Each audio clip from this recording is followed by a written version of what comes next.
She laughed at the human's weak body till he carried her across a burning battlefield. The barracks on planet Scorva were hot and noisy. Alien soldiers trained day and night, their weapons glowing with energy. They were strong, tall, and proud, each one bred for war. And in the middle of them stood one human, looking completely out of place. His name was Rain. He wasn't tall. His arms weren't thick with muscle, and he didn't roar when he walked. He just quietly checked his equipment, his armor simple, his eyes focused. He looked like someone who didn't belong in a battlefield, but in a library, or maybe a kitchen. The aliens laughed at him every day. Look at his arms. One of them shouted, "I've seen thinner bones and a broken wing." Another chuckled, "I bet he cries during storms." Rain said nothing, just cleaned his rifle and kept to himself. Commander Vale was worse than the others. She was tall, with dark purple skin and glowing red eyes, her body wrapped in advanced armor. She had fought in 27 battles and had never lost. To her, honor was strength, and strength was everything. One morning, she stood in front of the squad, her eyes scanning each face. When she reached Rain, she paused. "This one," she said loudly, "was sent by the humans. This soft piece of meat." The others laughed harder. Some even imitated his walk. Slow and calm, Vale stepped close to Rain and looked him in the eyes. "I don't want a pet on my team," she said. "If you slow us down, I'll leave you behind." Rain looked at her calmly and said one word, "Understood." The day's mission was supposed to be simple: move supplies to Outpost 9 across the burning plains. The air was dry and heavy, and the land smelled like ash. They walked through the wasteland in silence.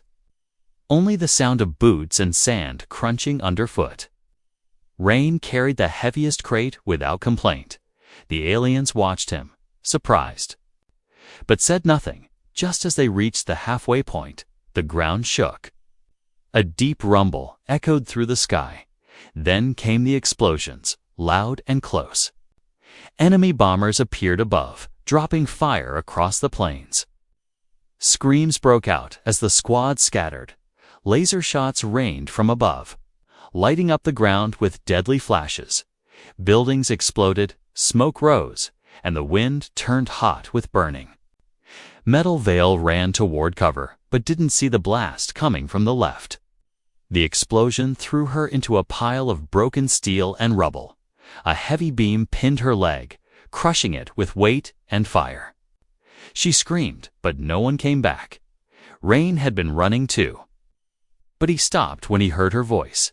He turned, saw her trapped, bleeding, the battlefield burning around her. Without a word, he ran back into the fire. The smoke stung his eyes, and his skin burned from the heat, but he kept moving, each step steady. Vale looked up in shock as the human approached. "You're still here?" she asked, her voice weak. "I don't leave people behind," Rain said simply.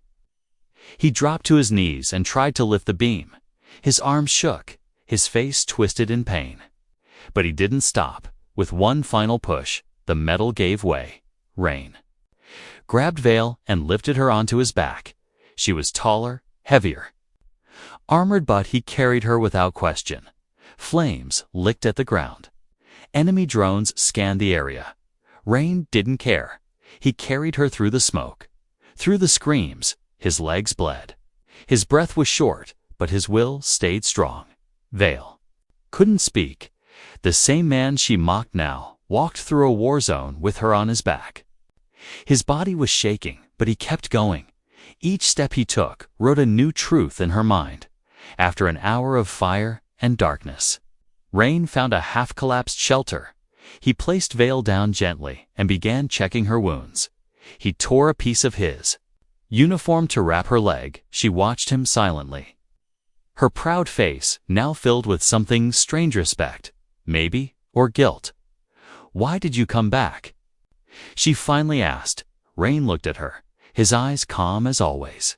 "Because I'm not as weak as you think," he said. Then he sat by the doorway, rifle in hand, watching the burning sky. waiting for the next attack. Or maybe, just maybe, rescue. The fire still burned outside, but something had changed inside the shelter.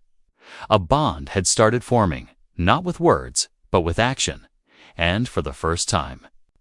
Commander Vale looked at a human and didn't laugh. Rain sat in silence, his back against the broken wall, the heat still rising from the cracked floor beneath him. Smoke curled through the shattered roof, turning the sky into a black-red blur. He had no idea if the rest of the squad had made it out, or if they were already gone, but he didn't care, not now. Vale was unconscious beside him, her breathing shallow, her armor scorched and cracked. He checked her pulse again, still there, weak but steady. The cloth he had wrapped around her leg was soaked with blood, but it had slowed. He didn't have any medical tools, only what was in his belt kit. One small pain injector, a fluid patch, and half a roll of binding tape. He used it all on her. Without a second thought, outside, the battlefield groaned. Sparks crackled through the broken air, and shadows passed overhead enemy drones still sweeping the area. Rain covered Vale with a scrap of armor plating and pulled his body over hers. Trying to hide her heat signature, she was too important to be found. If they saw her, they'd kill her first. No question. Time moved slowly. The pain in his leg was getting worse. But he pushed it down. He knew how to breathe through pain. He had learned that as a child, when his brother got sick and there was no doctor for weeks. When things hurt, you don't cry, you move, you survive. You keep going. A sudden noise outside made him freeze.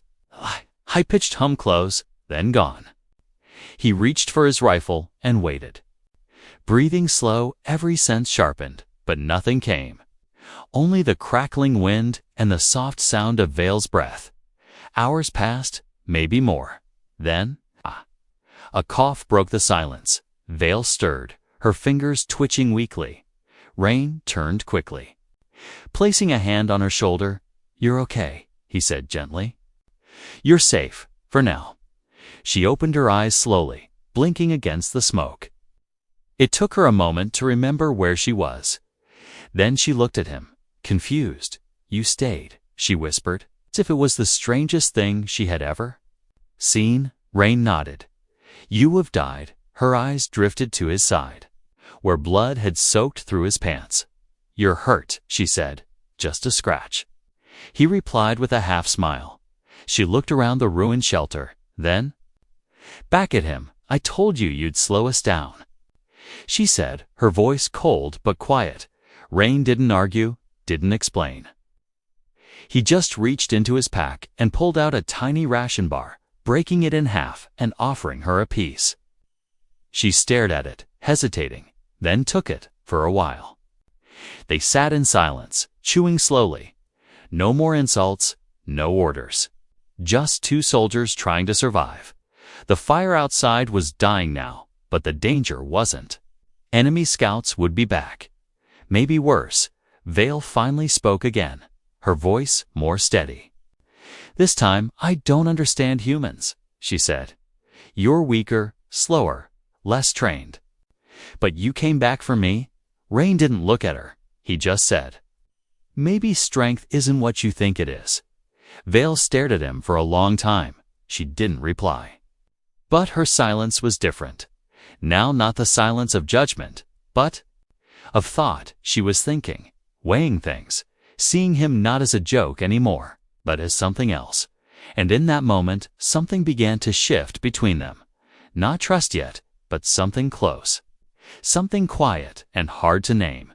The wind outside grew louder again, more explosions in the distance far off. But moving closer, Rain stood, rifle ready. He looked down at Vale and said, "We need to move soon." She nodded, still weak, still unsure, but ready to follow. The human she had once mocked now stood between her and death, and for the first time in her long warrior life, Commander Vale didn't feel insulted by that. She felt something else, something new, and maybe a little frightening. She felt respect. The sky had turned dark red, filled with the smoke of a battlefield that refused to sleep. Rain's back ached from carrying her weight, but he said nothing. Vale tried to stand on her own, her leg trembling with pain, but fell again within seconds. Without a word, Rain knelt in front of her. She stared at him, pride flickering in her eyes. But he didn't look up. He just said, "Climb on." She hesitated, still not used to this strange, quiet man who didn't seem to care that she had mocked him. But the pain in her leg was real, and the heat from the west was growing worse. So she slid her arms over his shoulders, pressing her weight onto his back once again. Rain grunted, but stood tall. The burning wind pushed against him as he stepped. Out of the ruined shelter, the battlefield was still active. Drones flew low. Flames rolled over the ground like waves. He walked anyway, one step at a time, each movement careful, each breath shallow but steady.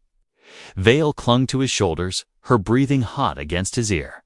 She wasn't used to this depending on someone else, especially not a human. Especially not one who was bleeding and burned, but still carrying her like it was nothing. For a long time, she didn't speak. Then finally, in a low voice, she asked, "Why do you keep going?" Rain didn't stop, didn't even slow down, he said, "Because someone has to." The ground beneath them cracked, part of a melted road giving way to a pit of ash. Rain slipped, but caught himself before they both fell. His knees buckled, but he growled low in his throat and pushed forward. Vale felt her heart twist in her chest. She had never seen such will not in her generals, not in her champions. Rain was no elite soldier, no decorated hero, but he was something harder to break. The heat grew worse as they reached the edge of the scorched valley. There were no trees left, only skeletons of metal and bone. A piece of a destroyed ship still smoldered in the distance, casting a ghostly orange light across the broken ground. Rain paused beneath a jagged rock outcrop, trying to catch his breath. Vale could feel his heart racing under her chest plate, could feel the tremble in his arms. Still, he didn't ask to rest. She finally spoke again, her voice soft, like she was speaking to herself. "I thought humans were weak." Rain smiled, but didn't turn. "Most people do," he said, "until they need one." A flash of movement to the left made him freeze. A patrol, small, fast, and armed. Rain ducked down instantly, holding Vale behind a fallen engine core. He counted 6 shapes, fast and sleek, hunting through the burning wreckage. They were enemy scouts, and they were too close. Vale's hand found his arm, her grip tight. "If they spot us, we won't survive," she whispered. Rain nodded, then whispered, "Then we won't be spotted." He pulled out a smoke mirror. From his pack, a small tool used to bend heat signatures. He activated it, wrapping it around them like a shell. The enemy scouts passed within meters, but didn't stop. The moment they disappeared over the hill, Rain exhaled deeply, his entire body shaking. Vale leaned closer, her lips near his ear. "You shouldn't be this good," she whispered. "You're not built for this," Rain replied, barely audible. "Maybe being built for it isn't the same as being made for it." They moved again once it was clear. Through smoke and ash, fire and metal, every step Rain took was a quiet defiance. Every breath he drew was another insult he buried in the dirt with action, not words. By the time they reached the canyon wall, Rain collapsed to one knee. Vale slid off his back, landing gently on her good foot. She grabbed him by the shoulders before he could fall completely. "You're done," she said firmly. "We rest here." Rain didn't argue. He simply leaned back against the rock and closed his eyes. For a long moment, Vale just stood there, looking at him like she was seeing something strange and sacred, something no one had warned her about. She had seen monsters on 100 worlds, seen giants fall, kings cry, and beasts burn, but she had never seen anything like Rain. A fragile-looking, Man carrying fire on his back and walking through it like it was just rain. And for the first time in her life, she was afraid not of him, but of what else she might be wrong about. Night had fallen. But the sky didn't turn black. It glowed, with fire and drifting embers painting everything in orange and red. The battlefield behind them still burned, and the air tasted like smoke and metal. Rain was lying on his back against the canyon wall. Unconscious but breathing, Vale sat beside him. One hand pressed against the stone, her mind strangely quiet. She had always been proud. Trained to be strong, cold, unshaken, she had learned to measure warriors by their height, weight, scars, and how loud they roared in combat. But now, next to her lay a human who had none of that, and he had done what no one else in her squad dared to do. He had come back for her, carried her through fire, and protected her with his own blood. She looked at him closely, really looked. His face was bruised, jaw tight even in sleep. His arms were shaking in his sleep, like they remembered the weight they had carried all day. She had once laughed at those arms, but now they felt like the only reason she was still alive for the first time. Vale remembered the stories her people used to tell about humans. That they were wild, unpredictable, too emotional to be trusted in war. But she also remembered a line her old commander had once whispered after a mission gone wrong. "They're not the strongest, not the smartest," he'd said. "But when everyone else gives up, the human keeps crawling." Rain stirred, his eyes opened slightly.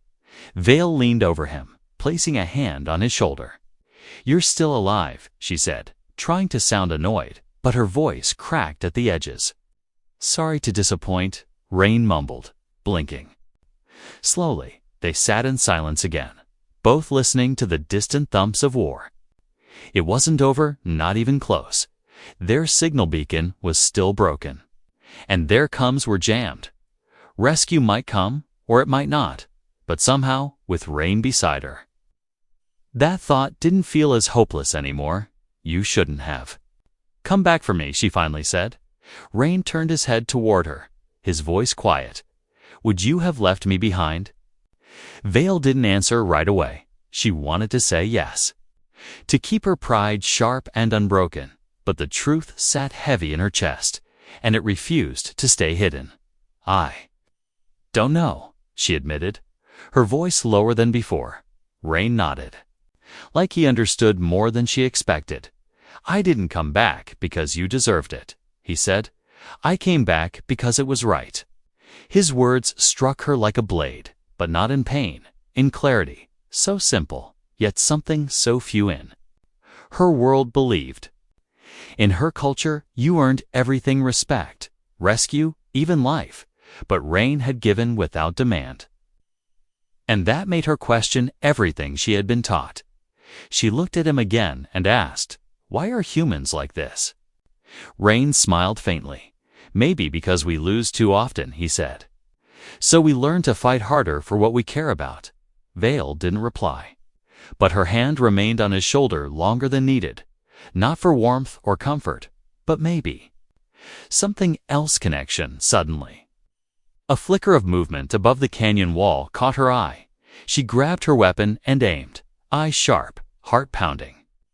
Rain forced himself upright, rifle ready despite the pain. Then came a sound, low, deep, mechanical. Not drones this time. Not enemy scouts. It was a ship, a small one, flying low and slow, scanning the area.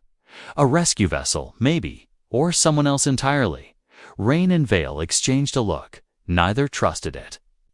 Not fully, but if they stayed, they would die, and if they moved too soon, they could be spotted. Rain crouched low, pulling her down with him. "We wait, we watch," he whispered. Vale nodded. For once, letting someone else lead, in that canyon, under the firelight sky. She felt something begin to shift inside her, not just her opinion of humans, but something deeper.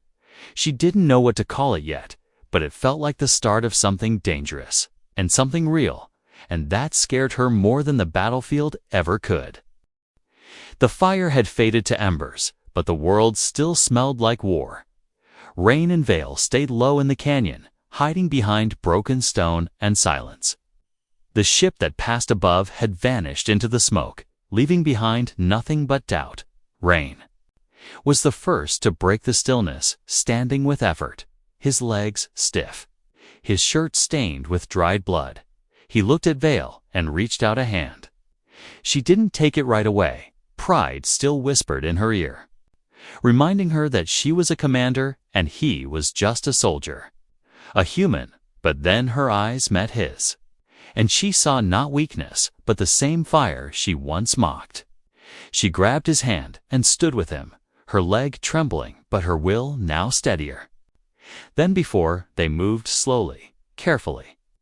Following the canyon wall in search of higher ground, the wind carried strange sounds, metal twisting, distant shouting, the click of insect-like machines scanning for survivors. Rain kept them in the shadows, checking every corner before stepping out. He barely spoke, but every motion said one thing: I will not let you die here. Vale found herself watching him. Differently now, every step he took was heavy with pain, but he never paused, even when he limped. Even when his breath came short, he kept going. She had been trained to judge warriors by strength, speed, aggression. But now she was starting to see a new kind of strength. The quiet kind. The kind that didn't shout, it endured. They finally reached the edge of a shattered hill, the rocks sharp like broken glass. Beyond it was a crater. Once a military outpost, now just dust, fire, and fallen towers. Vale scanned the area and spotted movement. Enemy scouts were down there, collecting weapons, tagging bodies. Rain crouched beside her, his face tight with focus. "We go around," he whispered, but she shook her head. "There's a transmitter tower inside that wreck," she said. "If it still works, we can signal for help." Rain looked at the crater, then at her. "That's suicide," he said. Quietly, Vale nodded. "Maybe, but we don't have another chance." For a moment, he said nothing. Then he gave her a tired smile, the kind that didn't reach his eyes. "All right," he said. "Then let's be stupid together." They slid down the far side of the hill under the cover of smoke. The ground was hot, still burning in places. Rain's boots melted slightly at the edges, but he didn't stop. Vale limped beside him, leaning on a broken steel pole she had picked up along the way. Halfway across the crater, the wind shifted. The scouts turned to then 4, then 6. Vale cursed under her breath, raising her weapon. But Rain stepped forward. "Cover me," he said, and ran straight toward them. She was stunned too, stunned to speak. But then she saw what he was doing. He wasn't attacking. He was drawing their fire, giving her a clear path to the tower. Shots rang out, lighting up the ash with blue sparks. Rain zigzagged between broken walls and burning debris, his movements sharp despite his wounds. One blast hit the ground beside him, knocking him sideways, but he got back up, limping, bleeding, moving again.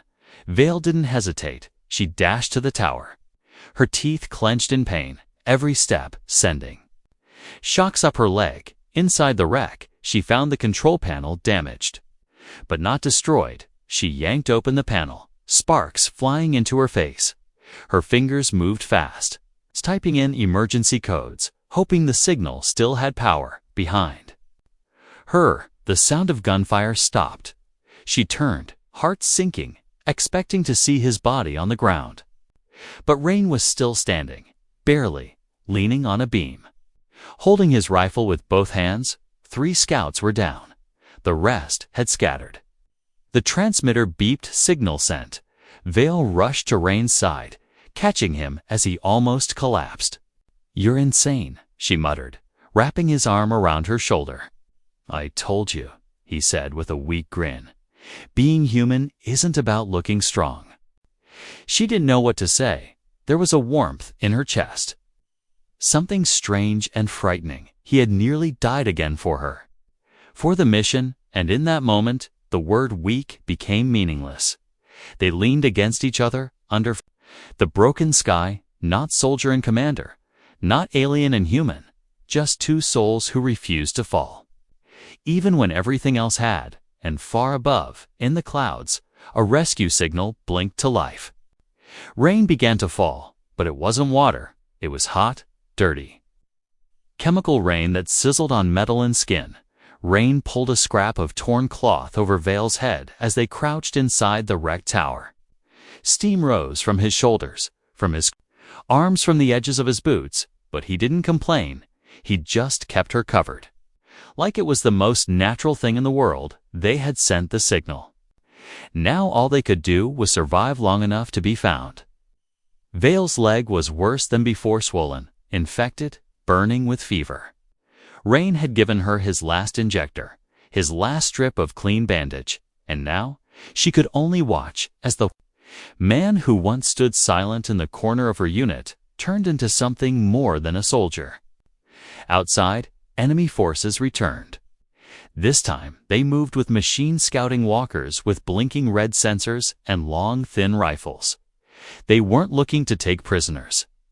They were searching to finish what the first attack didn't. Rain moved without sound. He set traps using broken circuits and power cells, laid wires between debris, and covered them with mud.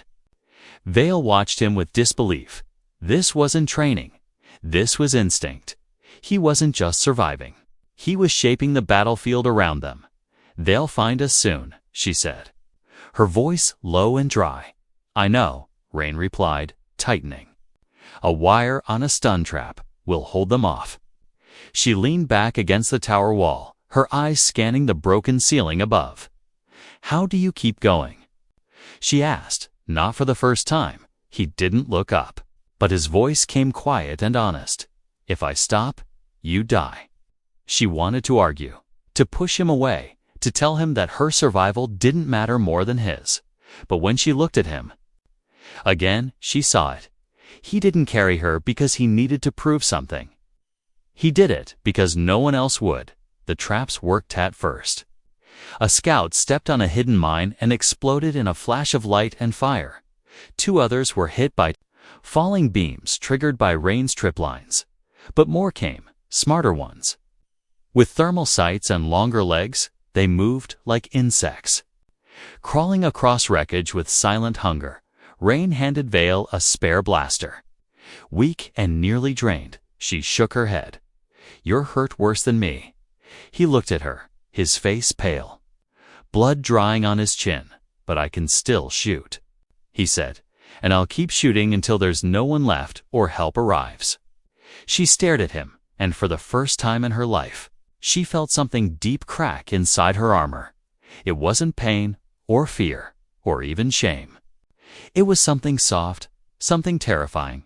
She cared. Not because he was strong, or clever, or brave, though he was all of those, but because he had given everything without ever asking for anything in return. They waited as the sky roared. Above them, when the first machine climbed into the tower, Rain fired first. His shot hit center mass, sending the thing crashing to the floor in pieces. Another appeared, then another. They fought side by side, like they had done it 100 times before. Vale's leg gave out mid-fight, and she dropped behind cover. Rain shielded her instantly, firing until his rifle overheated and cracked in his hands. He pulled a broken pipe from the ground and swung it into the next enemy like it was a blade forged from rage. He screamed, not in fear, but in defiance, in pure human fury. Then silence, smoke filled the air, and the final machine fell, sparks bursting from its joints. Rain collapsed beside her. Coughing, bleeding, Vale crawled to him, grabbing his face with shaking hands. "You can't die now," she whispered. "You didn't come all this way just to leave me." He opened his eyes slowly, looked at her. "I'm still here," he said, with a broken grin, "still ugly, still breathing." Vale laughed, then cried, the tears mixing with the steam on her cheeks. "You're the most stubborn creature I've ever met," she said, voice shaking. "Thank you," Rain muttered. "I try my best." Above them, a sound finally broke through the smoke. Engines not enemy, but allied, low and heavy. A rescue ship. Large, fast. Coming toward the wreck, Vale's heart surged, but Rain was already slipping, his body shaking. His eyes closing again, she held him tight as the ship landed. Soldiers rushing down the ramp. She didn't shout for help. She commanded it. And when they lifted Rain onto the stretcher, she walked beside him, limping, bloodied, but unbroken. The human had held the line, and in doing so, he had changed her forever. The ship soared above the battlefield, leaving behind smoke, fire, and a crater full of broken metal and shattered pride. Inside, the medics worked fast, patching Rain's wounds. Cooling the burns on his back and legs, Vale sat beside him, her armor cracked, her leg braced in a thick wrap of steel and foam. But her eyes never left him. Not even for a second. She should have been resting. She should have been in her command chair, giving orders, reporting casualties, but all of that felt so distant now. Like it belonged to someone else, someone who hadn't been carried through hell by the man everyone once called weak. Rain was unconscious, breathing slow and steady. His hands were wrapped, his ribs broken, his pulse still fragile, but he was alive, and somehow, that fact made the war outside feel smaller, less important. The ship landed on the Alliance base. Soldiers lined up to meet them, commanders, lieutenants. Dignitaries. Vale knew them all, had trained most of them. She stepped out first, limping but tall, her eyes fierce and steady. Behind her, two medics wheeled Rain on a hover stretcher. Murmurs spread through the crowd. Some were shocked to see her alive. Others whispered about the human at her side. One officer stepped forward, clearing his throat. "We thought your unit was lost," he said. "How did you make it out?" Vale didn't answer right away. She looked down at Rain, then back at the faces waiting for her explanation. "The unit failed," she said, voice sharp. But he didn't. A silence fell over the landing platform. The same people who once joked about the human now stood frozen. Vale stepped closer to the officer, pointing at Rain. "He carried me through burning fields while the others ran. He fought scouts. Alone, with no backup, he held the line when I couldn't stand. And he did it not for medals, not for rank, but because it was the right thing to do." The officer shifted uncomfortably. "But he's a human," he said. "He wasn't even on the command roster." Vale's voice dropped, calm, but dangerous. "Then update the roster." The crowd didn't cheer. They didn't clap. They just watched, stunned, as the most decorated warrior in their ranks stood behind a bleeding human and rewrote what strength meant. Later that night, in the medical wing, Rain woke to soft light and quiet hums. He turned his head slowly and saw Vale sitting at the foot of his bed. Armor gone, wrapped in bandages.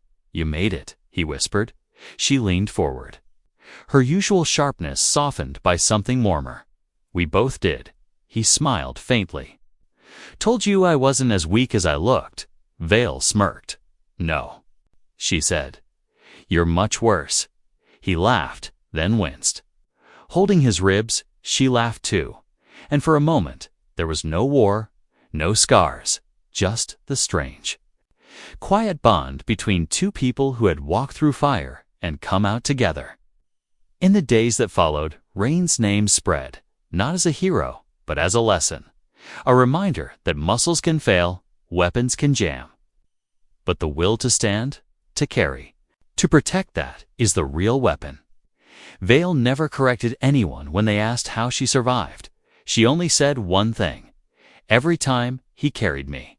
And when others laughed at humans after that, they didn't laugh for long, because someone would always whisper, "You haven't met the one who carried the commander across a burning battlefield."